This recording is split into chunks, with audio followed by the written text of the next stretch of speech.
Today, I'm very excited to have Michael Hernandez as our guest on the Go for Launch podcast. Michael is founder of Capture Happy. It's a media consultancy built to inspire people and brands to truly embrace their purpose. Michael, welcome to the podcast. Well, Brandon, thank you so much for having me. It's a pleasure to be with you this morning. Excellent. Well, you were telling me that you're in one of my favorite parts of the world, which is Chapel Hill, North Carolina, which is where I went to school. So go Heels. Yeah, I was just on Franklin Street last night for dinner, and it has changed quite a bit. Definitely. Since you have been here, and since COVID, so it's a lot different. Yeah, it's been a few years for sure since I've been there, and I guess during COVID, like you said, it would be a real strange place to be with virtually no students there on campus, right? Yep. Well, listen, we're going to talk about a bunch of stuff because you and I are, sounds like both two guys that have spent a lot of time in the trenches at ad agencies, among other places. And we've also started our own firms. So let me start by asking you a provocative question. Do you think the ad agency model is dying? Very much so. All right. I think people hold on to an idea of something that probably really never existed in the first place, or they keep using that model to the detriment of their customers. What I mean by that is I love frictionless on the outside, and I like frictionless on the inside. And too many people, I think, want, how do I say this? They want to have an idea and everybody get on board with my idea versus having this, and we'll talk about it later, dissenters in the group, right, that stimulate ideas and conversation and innovation and actually renovation. Well, let's talk about two things there. First of all, maybe back up a step and just explain from your perspective, what is that typical ad agency model? And then secondly, why do you think that's dying? Well, you've got process is key, as you know, in anything. And I know, you're project manager too, as well. And you've got that in your background. So you know that you've got to have structure and process in place, but it needs to be able to breathe and expand and contract based on the customers that you have. And the current model that we've had for years and years and years, you have a leader at the top or a creative director or an ad director that's going to dictate what happens internally. And there's not much room for dissent, if that makes sense. Mm-hmm. And I'll explain that because I don't mean dissent in a negative way. You need to be a dissenter as a part of a team. Well, that right now doesn't, when you're it's my way or the highway kind of mentality, you're not giving the best product for your customers. So people are familiar with, watching Mad Men and how it was, the Don Draper kind of Ogilvy character where this is how we're doing it. You bring me your stuff, I'll mark it up and then throw it back to you. And I know all. Well, I think that is really shifting on its head because quite honestly, this is going to be a hard pivot. Maybe your listeners and viewers head will swivel, but digital is changing all that.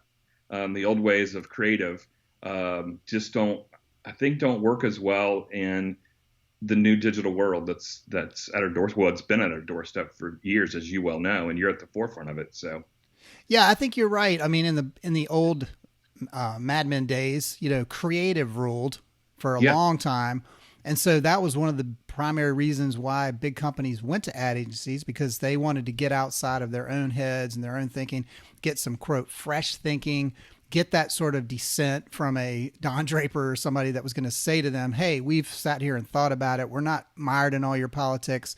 We've come up with a really innovative approach.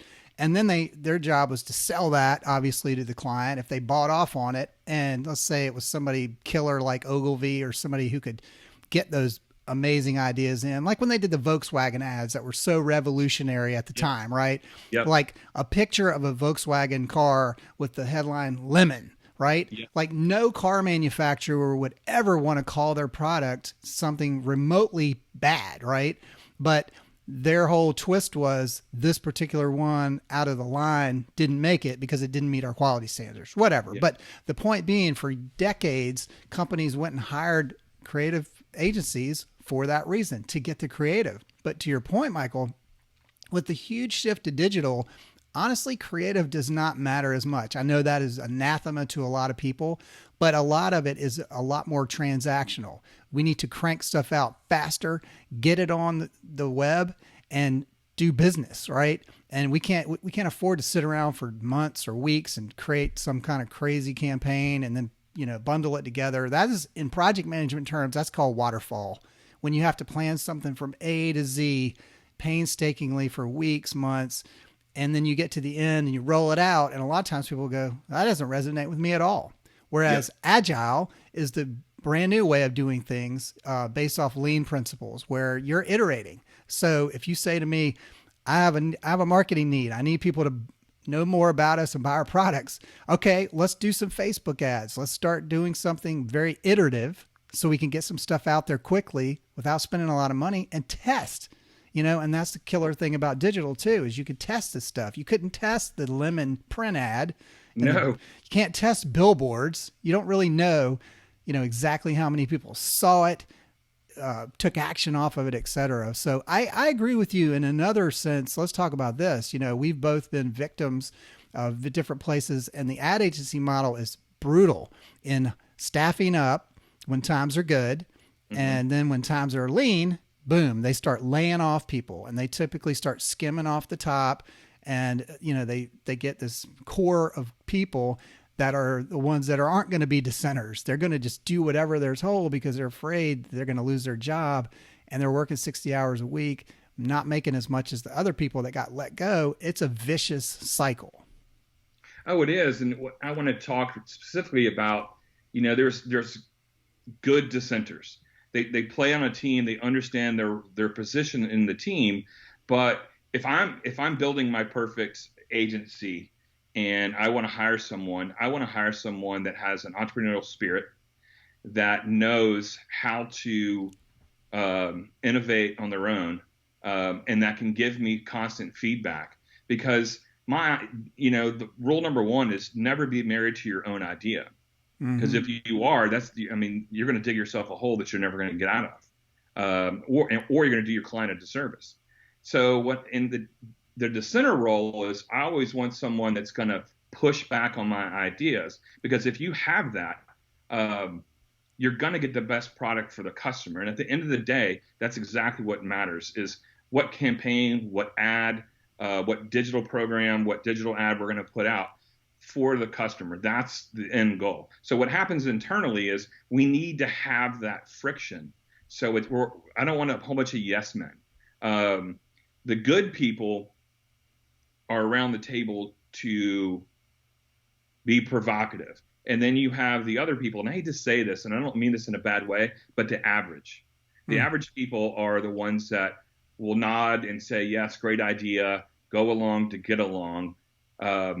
Because again, they want to keep their job.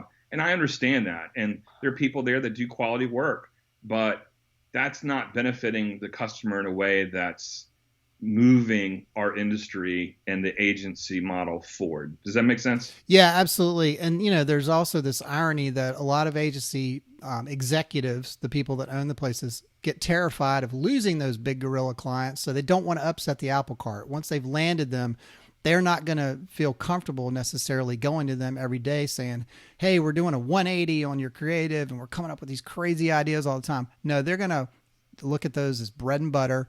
They don't want to upset the client.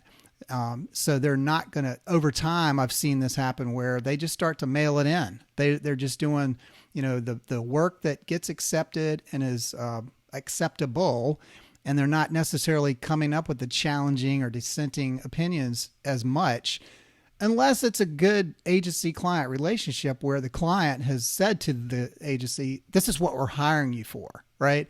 If they're like, you think of some of these storied firms like Wieden & Kennedy or whatever, that for decades have been able to produce amazing work and, pushing the envelope constantly, because the clients that they get are the ones that say, that's exactly what I don't want, a yes man. I want somebody constantly challenging me, right? Whereas most agencies I've been with are very conservative at the root of everything. And they're not going to be trying to make things, like you said, have a lot of friction or be uncomfortable, right? So what do you think about that? Well, I think, you just triggered something to me when you talk about, the big gorillas. Well, one point about that is how many agencies, especially in our area, have a lot of big gorillas? They don't. But agencies always want to project, we have these big clients. Well, those big clients are great, but once they go away, and they do go away because things change, and you want new paint on the walls, you want a new landscape or whatever it is, things change, and okay, it's time to renew. We're going to go open up and put bids out. So I'm a big fan of, let's stack up on the smaller businesses because they keep your lights on. They pay your mortgage. They pay your employees. The bigger accounts, they're great. They give you bonuses. You're able to do some of the fun stuff with hosting parties, Christmas parties, you name it. I mean, you can do all that stuff. But I think we focus too much on the big and not enough on the day-to-day. The one thing I think I wrote down here, and I skipped over one of your points, but this just hit me that we talked about a second ago, is I want to talk about generalists in the agencies. It used to be a bad term when people talked about the jack of all trades. Mm-hmm. You've heard that. You've been in agencies and companies where, oh, he's the jack of all trades, or she's the Jill of all trades.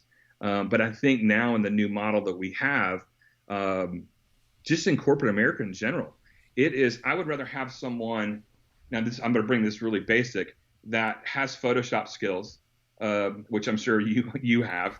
If we're in this business, we all can operate Photoshop to a certain extent. But I want someone that, if they can operate Photoshop, they're good with clients, they're a great account manager, and they have all these different skill sets. That's a win for me, because now when I know the economy is unstable, I've got a person here that can do 5 different jobs, versus paying heavy salary to one person that's really good at one thing. I don't think we're in an economy in the world anymore where we have that luxury. At least the smaller companies.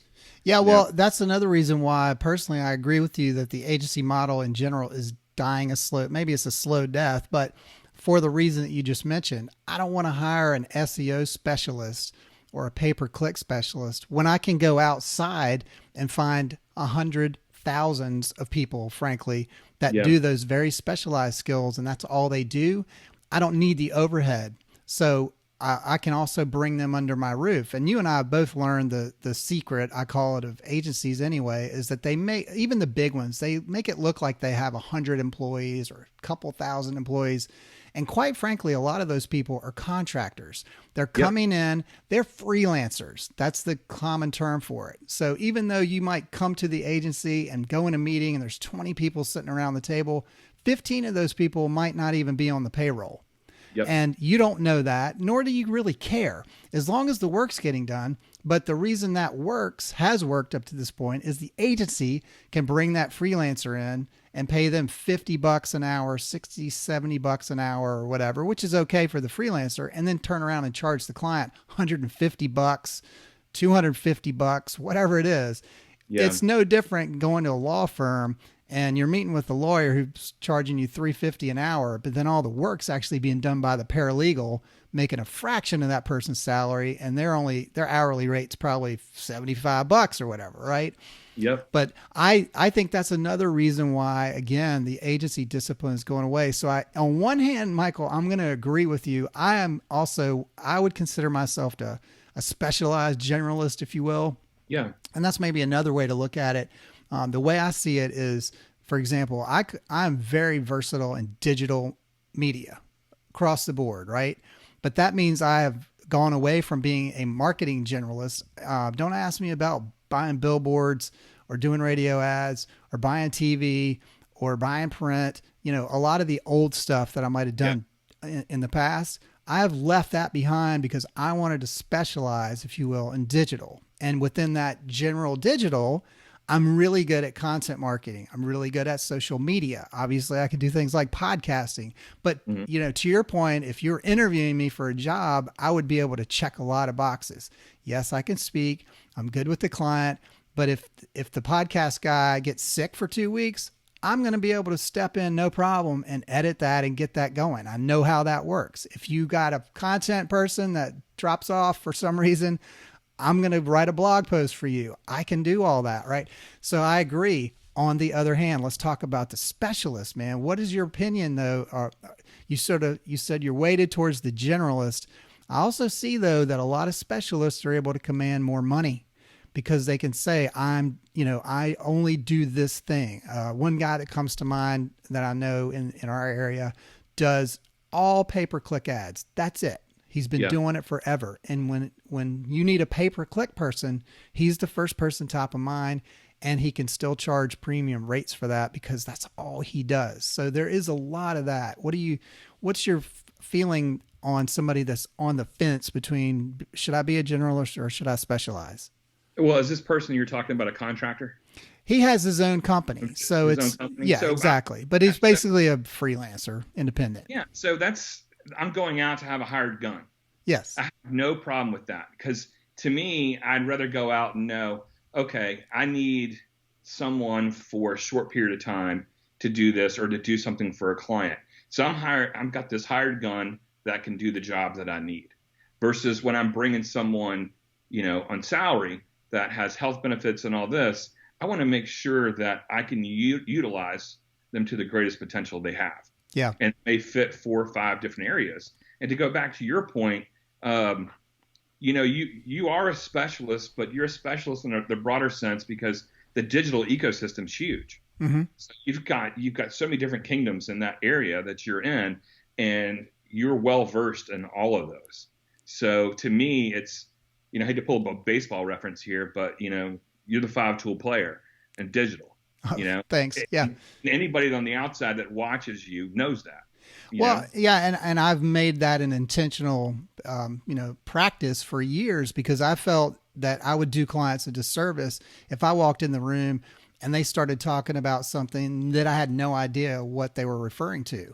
I want to be at least conversant enough to say, I know what you're talking about. I know enough about retargeting to be dangerous or whatever. I know, wait a second, you're talking about you want to spend all your budget in social media. Whoa. I love social, but I think that would be a huge mistake. And here's why, because, unless you're balancing that out with some paid and some other things, you could waste a ton of time with very little results to show for it. Well, and the thing about, you just said, when you explain like to a client why, unless you want to waste a whole bunch of time, then you don't want to do that. So let's do A, B, or C. My favorite part of relationship with the client is in the very beginning when they are asking you these questions. And eventually that trust develops where they don't ask those questions. I hired you. You're the expert at what you do. Do it. Right. I just had this experience not too long ago with a new customer that I had have in Charlotte, and she basically made that point to me. She was like, "You are very good at what you do. There's a reason I hired you, so I'm not going to doubt what you tell me." Because we were talking about specific, your neck of the woods, digital areas, and I explained to her why something was the way it was. And she, I'm being intentionally vague because I don't want to reveal the clients who she is. She was like, now that I know that you explained it to me that way, I'm good. So I trust you. So she basically said, you're off the leash, go run. Yeah. And to me, that's great. And it goes back to like the old ad agency model. So if you're getting RFPs, you're not good with clients. You're not in the door with clients. You want to be the one that's, you're helping write the RFP. So it's designed for you to win. That's right. Yeah. Oh, definitely. I learned that years ago working with Sales Performance International. That was one of their big mantras is if you get a RFP or a request for proposal, for those who don't know, that means you probably are getting it along with 10 other people. And if you're getting it for the first time, that means you didn't have any input in it. And if you don't have input in it, that means you're not the favorite. So there's probably already somebody who has been pre-picked and they're just looking for additional quotes which, SPI used to call column fodder. So Yeah. you need to be real concerned about that and push back and either try to re-engineer that RFP, and they have a whole process for that, or just walk away and don't waste your time. Now, unfortunately, a lot of people, they see the dollars. They also think they have to play the game, or in some industries, that's kind of the way it works. Well, if I'm going to be dealing with government or higher education or various things, that's the way the world works. They do RFPs, but you need to start figuring out how can you get in those rooms ahead of time and start writing some of those RFPs with that client so that you are favored. And that worked for me years ago. We had a big client that was a university in the area, and I saw that firsthand. We were the one helping write the RFP, and then they would have the cattle call with all these people trooping in.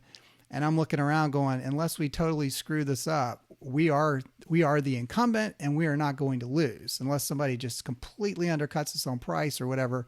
But we also helped to, make those terms favorable too. So it wasn't going to be based on just the lowest bidder.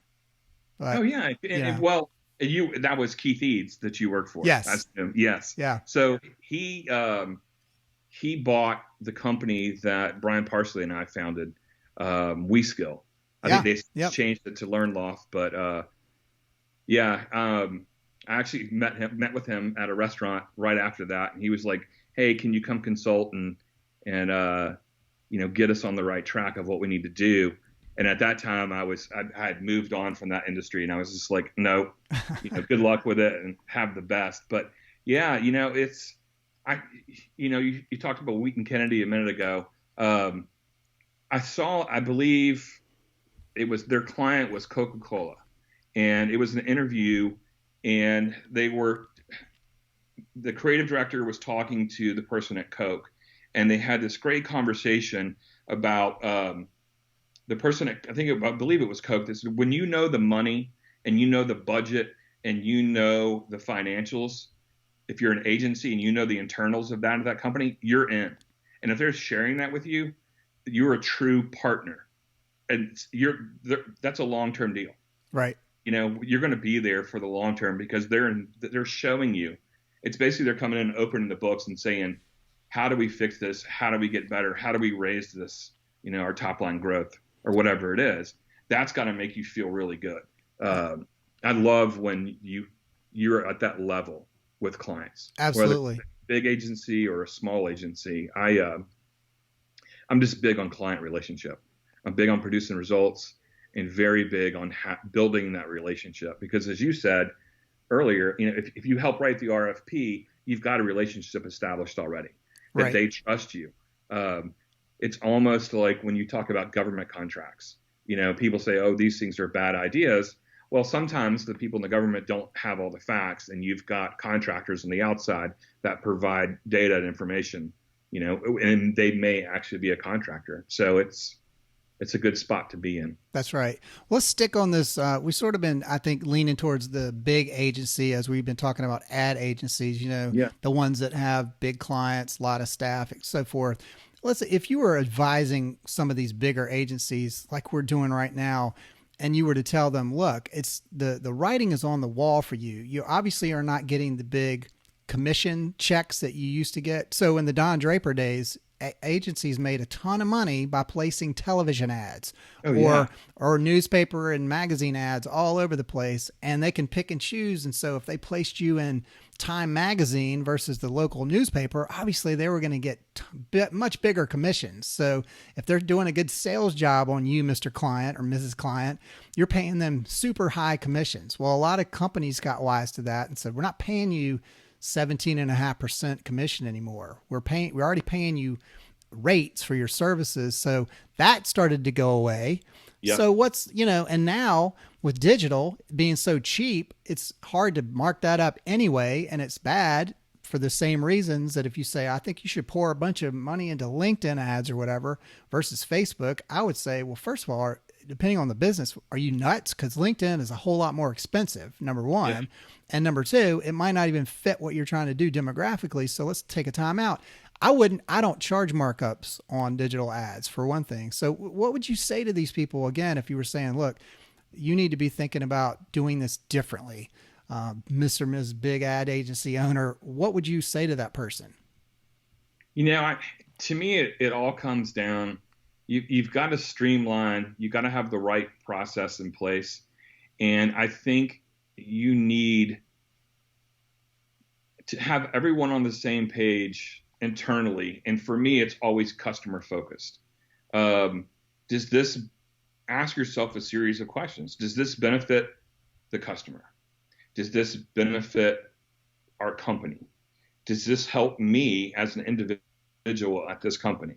So you can develop internally for your own culture 4 or 5 questions that if you can answer yes to, then you can move forward with whatever the proposed thing is. You mentioned earlier, I don't know if you said Lean or Six Sigma, but I got the sense that you were talking about Six Sigma. So, I'm just a big advocate of agencies. I'm not going to name names, but there are some bloated agencies that really need to just kind of pare down and focus on what your mission is. Like for me, I'm focusing on clients that are purpose driven, that are there to help the community and help serve something bigger than themselves. Now, typically those are nonprofits, but that's just the world that I'm in. And I'm not after, I don't want to be the Wheaton Kennedys. Of course I'm not, because but the thing is I just think that if we focus on the customer and we make brave choices, and we be bold in our decision making, that we're going to be there. That's what the client wants. The client comes to you and says, we don't know this. Help us. Right. And so you can either be like the rest of everyone else, or you can get the client to see that we're going to make a brave choice here. We're going to be bold and separate you from the rest of the people in your field. Yeah, I agree. And I like the word you said, bloated. And I think some agencies if they're taking a serious look at themselves right now, they are thinking about it, because a lot of the bloat goes back to real estate. Many of them have these massive offices, with a lot of trappings, not necessarily needed. They don't need all the full-time people. Are all those people even utilized? You have to ask yourself, if you've got a staff of 5 different people that are doing SEO, are they really working 8-10 hours a day on your stuff? Or are they, freelancing half the time, part of their day, or surfing the web or whatever? You don't necessarily need full-time people that you're paying in addition to their salary, the benefits, etc. I think more alliances are needed. That's one of the reasons why I started co-marketing space, because I had this long-term theory that marketers are going to have to stop hoarding their information and keeping things so close to the vest and pretending like, oh my gosh, I don't perceive that I have any competitors and I'm the best at what I do. And I'm not going to, you cannot act like that anymore. In my mind, I have had too many experiences where people that worked with me and I fired some people, or they left voluntarily and started competing agencies. And then years later, we were working together again. They were either sending me business, or I was hiring them, or they were hiring me. And it opened my mind to the fact that competition is a little bit of a dangerous thing if you drink that too close, if you take that, pill too much. It's like the red pill and the blue pill in the Matrix. Yeah, if you think competition is the worst thing ever, and you're not going to do it, you're going to avoid it, you're going to get killed. You need to understand that you can't, you need to look at your competitors, not necessarily as adversaries, but potential allies. A lot of agencies have had to do this anyway because of non-competes. If you got a big car manufacturer, let's say Big Win, well, you can't represent 2 or 3 different car manufacturers, typically, because you're not going to be able to equally distribute the creative and everything. They're hiring you because they want you to beat their other competitors. But my point being that, and we talked about this earlier, there's so much to keep up with now. Again, that was my theory with co-marketing spaces. Have more marketers come together and freely share ideas and resources instead of trying to close those together. It's getting those people. And by the way, I'd love co-marketing, and I love the fact that where you moved it now. I think, because people are already there on Facebook. Yeah. It's an easier transition and a jump to go there versus an outside site. So I applaud you for that move. Yeah, I should have done it earlier. And if you just go to facebook.com/groups/co-marketing space, anybody can join that. But yeah, I just tried to start that on a different third-party platform, which is very cool, has a lot of bells and whistles, but it was like pulling teeth trying to get people to adopt a different platform. So I finally pulled the plug. That too, but you had the mindset, and this goes back to the agency mindset, and it goes back deeper. I'm not going to get into any kind of psychological stuff here, but it's scarcity versus abundance. And, I think Jason Fried had talked about it, or Fried, however you say his last name, that, feel free. I will give anybody the recipe for what I do, because it's out there. It's general knowledge for what we do in our business. Anybody can do it, but hopefully the client is buying you, the person. That's not part of the recipe. That's not part of the package. So if you focus too much on your competition, you're going to get beat every single time. So why not work, with your competition when you have the opportunities to align to, if I know that I have a deficit in one area, I have no problem calling up Boone Oakley and saying, hey, I need your help in this area. Let's partner with this. What terms would you agree to do something like that? Right. Yeah, absolutely. And you're doing the potential client a disservice anyway if you say, yeah, I can do that, and then you're really not that confident. And that happens to me all the time, where somebody comes to me and says, again, I really need somebody who's like a super good PPC person, pay-per-click. And I'm like, all right, I've got the guy, right?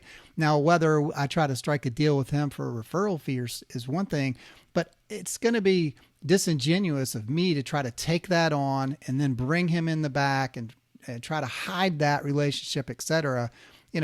But that is another way we could do it. I could say, all right, if I think this client can afford it and I can bring you in at price X and I can mark it up to Y, maybe that'll work. But again, there's so many resources now for me, the independent marketing person, to figure that out.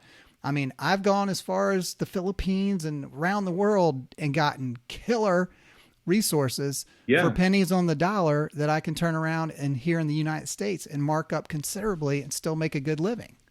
Oh yeah, I agree with that 1,000%. But I also look at it from our own personal brand standpoint. With I'd love to focus on being a connector. If I've got that talent and I've got that, you and I have built up our networks and our relationships over the years, that you have a stable of people that you can turn around and say, okay, I've got this person. She is wonderful. You need photography for your new site, or you need, as you said, pay-per-click. I've got this person. Sometimes, and you've got to weigh the benefit in the long play. Is it better for me to just refer that person and make the connection and let them have? First of all, I got to trust the person to be confident, because now it's my name's on the line. I found sometimes it's better just to make that connection with people and then let them deal with the client, let them have that relationship, as long as I'm still doing what I need to be doing to be the anchor in that relationship with the client. Correct. Because I've gotten so many positive feedback of like, thank you for the referral. It turned into, 3 other things for our company. And that builds that bond of a relationship where they don't want to let me go, because all these people. This is great. We don't have to hire you to be our marketing director.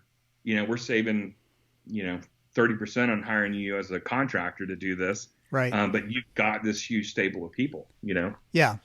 Let me ask you this. A lot of the Go for Launch listeners are in small businesses and they don't have big budgets and they can never afford one of these big agencies anyway. So, Michael, what's your advice for somebody who's on a shoestring budget in terms of making the most of marketing and advertising?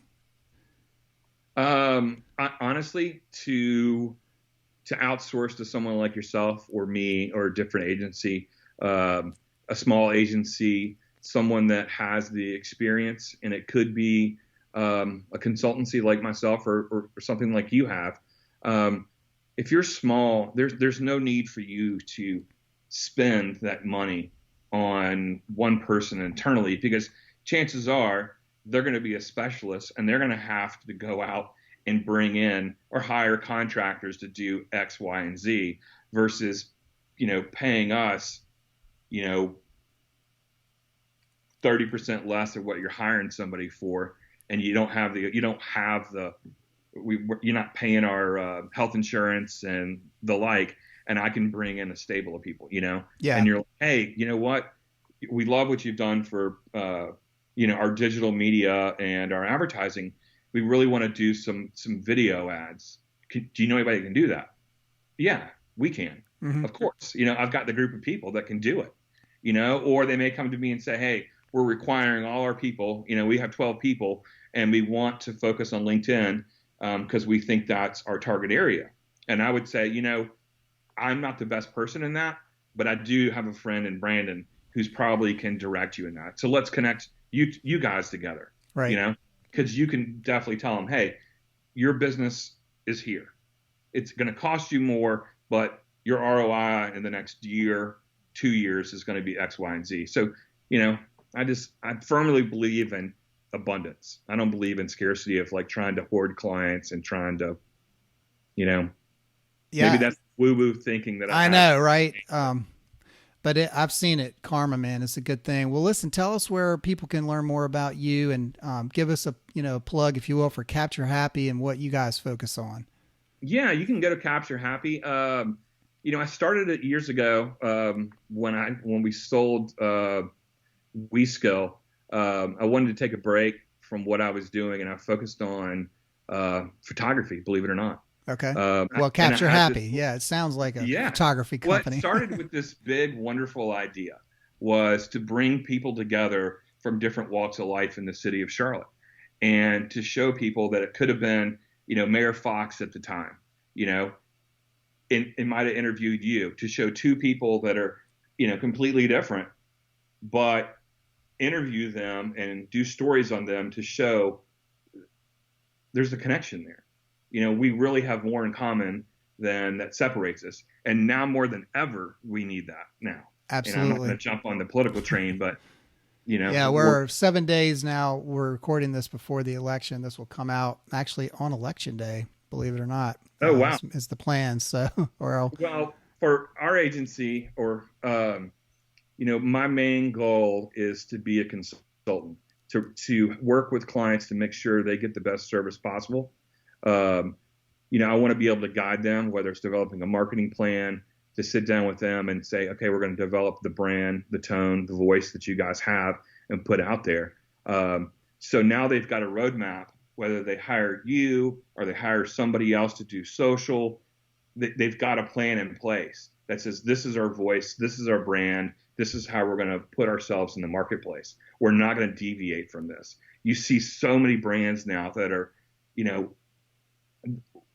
every other month they're changing their look, their feel, or whatever it is. Right. They're not consistent. Yeah. And you said, you specialize in the ecosystem of digital. Well, we've got to retrain clients to remember that, listen, you specialize in this area. Let's keep you focused in this area. And if you need to branch off, let's make sure where you're branching off aligns with your mission, your values as a company, so people can see the authenticity, what you have. You can't be commenting on the ocean spray guy just to comment on them unless it aligns with your brand. Right. If you want more clicks, whatever. But in the end, is that bringing you money? Is that playing the long game? So, our goal is to really guide our customers that way. That's great. I love it. Well, thank you so much. We've Michael Hernandez, founder of CaptureHappy.com. Go straight there, or you can also check out that link over at the show notes page at goforlaunch.io/show108. Michael, thanks again for being a guest on the podcast. Brandon, it was my pleasure. Happy election day, everyone.